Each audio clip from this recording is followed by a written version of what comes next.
A mental illness is a disease like many other diseases. 2 out of every 5 people may experience a mental disorder in their lifetime. For 1 out of 17, the illness will be serious and disabling. Today, however, modern treatment, medicine, and therapy can produce excellent outcomes, especially with early diagnosis and intervention.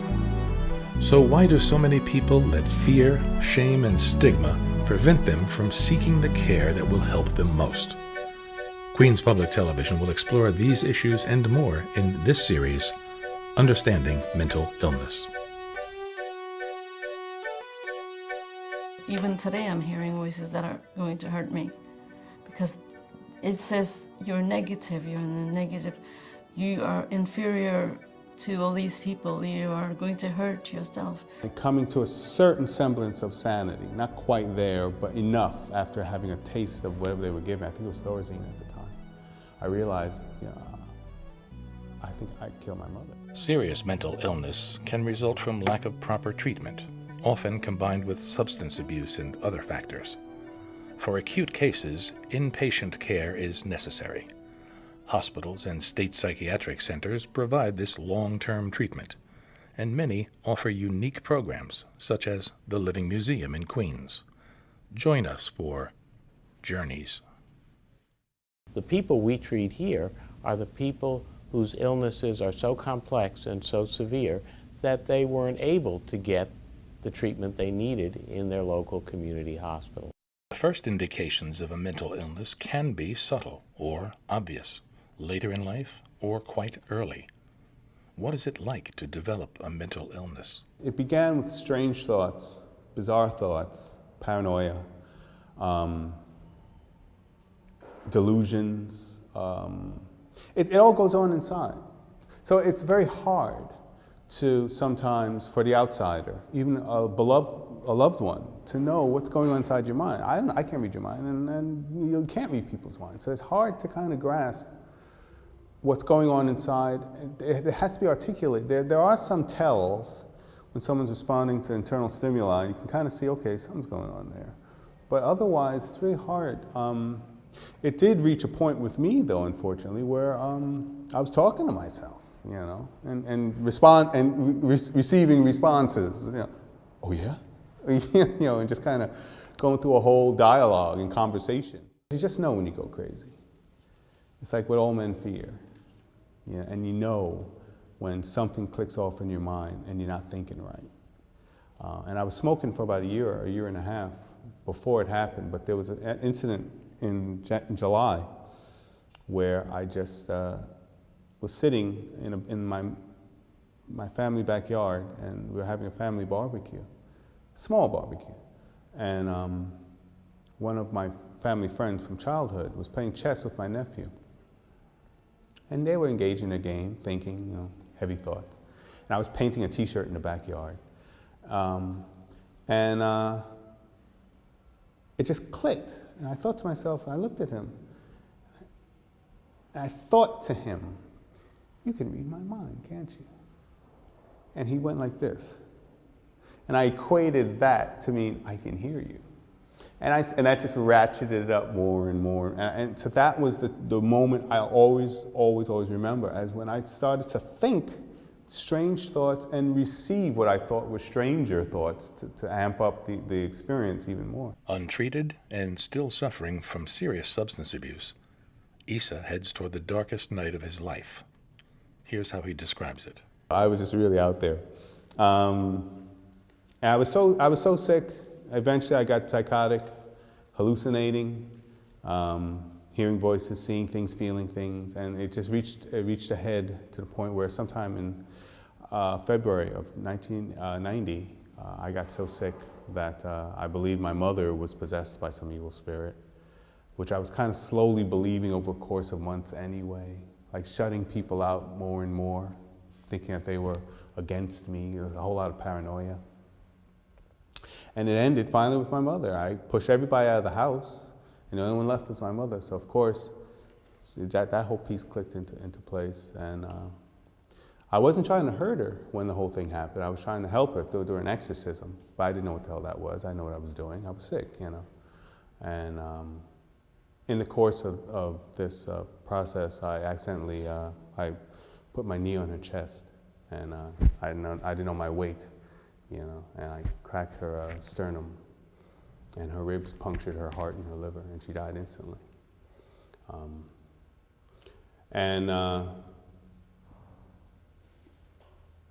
That just ratcheted up the insanity even more. You know, then I went into a whole ritual of trying to resurrect, walking backwards around the body and reciting the alphabet backwards. Just a whole lot of crazy stuff to kind of undo what I did.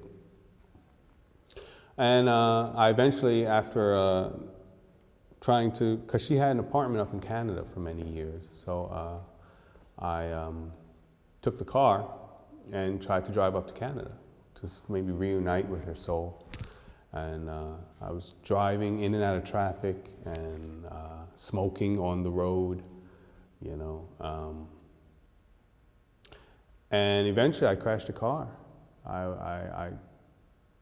In not quite a moment of clarity, but I realized what I was running from. I felt so sick of myself and sick of what I'd done that I just wrenched the wheel and just drove off the road. I could have hurt somebody. Now I'm thinking about myself. I could have really hurt somebody, more so than when I'd already left back at home in Queens, you know. But thankfully I didn't. But I was picked up by the EMS, the fire department. They smashed the window, they dragged me out of the car, they put me in an ambulance, took me to a local hospital, and sent me to Rockland Psychiatric Center, which was right near there. It was in Nyack, somewhere upstate.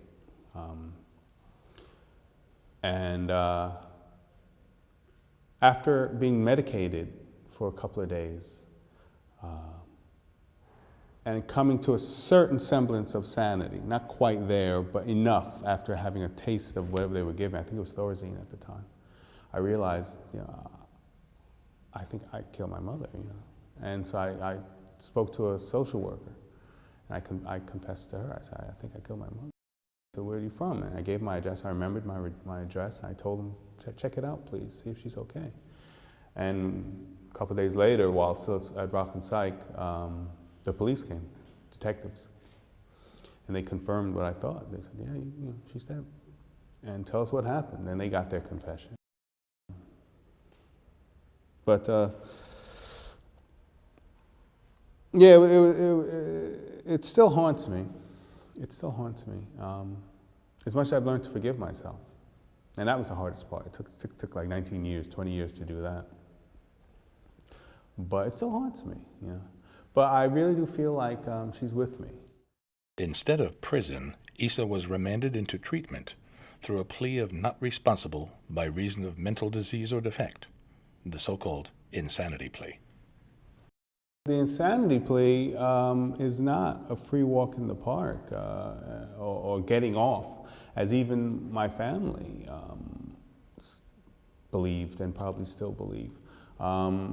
Certainly after 19 years, that's a substantial bit of time that you do. So there is a time element that is built into it. You are asked to kind of pay your debt to society.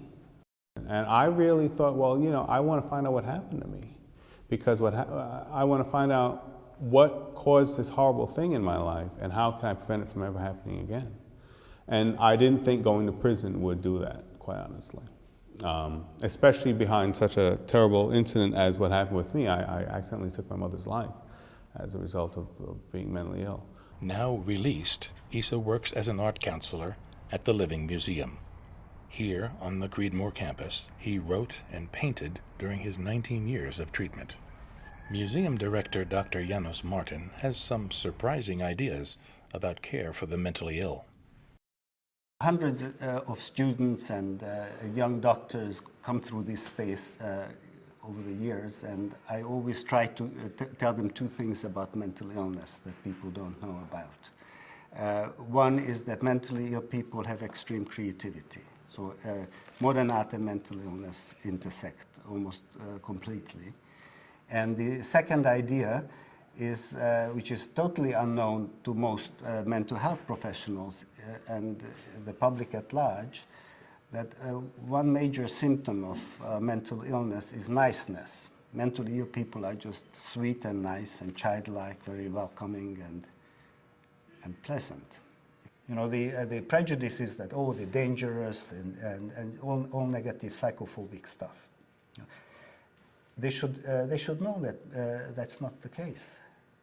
It's to be with mentally ill people, given the right framework, is delightful. It's extremely positive experience to spend a day here in the museum. Just the human interaction is so wonderfully sweet and authentic, true, honest. This unique environment reflects Dr. Martin's unusual approach to helping those with mental illnesses. The mentally ill people are different. They're not just like you and me. You might be Meshuggah and you might have crazy ideas. You don't have mental illness. Mentally ill people are different. And that should be recognized and admired. You know, and you should create areas where it is celebrated. You see, and it is the field of art where it can happen. Historically, the early asylum approach to mental care promised a peaceful refuge. The old-style asylum had protection as one of the features, among many others, many negative features also. So I'm thinking of the Living Museum as a safe place for people with mental illness, as an asylum, where the issue that you have mental illness is not the issue. You know, everybody has it here. So you can be free and you don't worry about your symptoms, you don't worry about your illness. You are concentrated here on art. Concentrating on art does provide one practical benefit. Well, one of the biggest problems in the mental health field and especially in the institutional care of people with mental illness is that the patients have too much time on their hands. You know, so we professionals have the task to fill up their empty time. So we design programs, we design therapies, we design all kinds of activities. And it's sort of a handicap in a way of the system, you know, that we have to occupy people during that time. And, but when it comes to art, when it comes to creation of projects, art is ideal for that because you utilize your time. You are really interested in it. That's what you want to do. So you don't have any problems of structuring people's time. But acutely ill people need to be stabilized before further treatment can be effective. Medication is the key to mental illness. You know, that is something that Freud already said, and people in the mental health field recognize it. Not the general population, but most people in the mental health field know that the key to is medication. You know, so I see that, but you have to, and there was big development in that field. Also, medications became better, psychiatrists are better trained, but the medical model should really stop after the 2 weeks when the patient is stabilized. You know? And then you need something else. You need to deal with identity issues, diets, etc. You know, labeling and stigma is, of course, a constant feature for people with mental illness. And there are all kinds of programs to address issues like that with documentaries and enlightenment and education, etc. But in my mind, the hardest part of this issue is the person who internalizes these stigmas. And many, if not most, people with mental illness have that as their primary identity. I'm a mental patient, I'm a Creedmoor patient, you know, I'm crazy, whatever.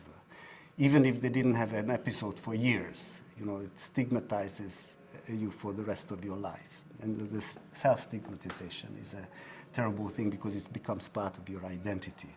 And so in a way, our goal here at the museum is a long-term goal that you change that identity, that you think of yourself as an artist, maybe a mentally ill artist, a crazy artist, you know, but it's a different identity than that of a mental patient. Issa Ibrahim is, in my mind, one of the most interesting artists in the current scene in the art field. You know, and He has an incredible body of work, and he's somebody who put in years and years and hours of work in his art, just like many other people here too. For him, it's extremely important because that establishes for him this alternate identity that we spoke about before. You know, he thinks of himself as an artist, and he is one. You know, and that's what he does most of the time, create art. Pain is a good fuel for art. Not just discrimination, you know, the outrage over discrimination is also a fuel for art. But it goes beyond that. I think great art happens in the domain that is ahistorical, it's apolitical, it happens in the ahistorical domain, you know, where you hear voices, where you fly with the angels.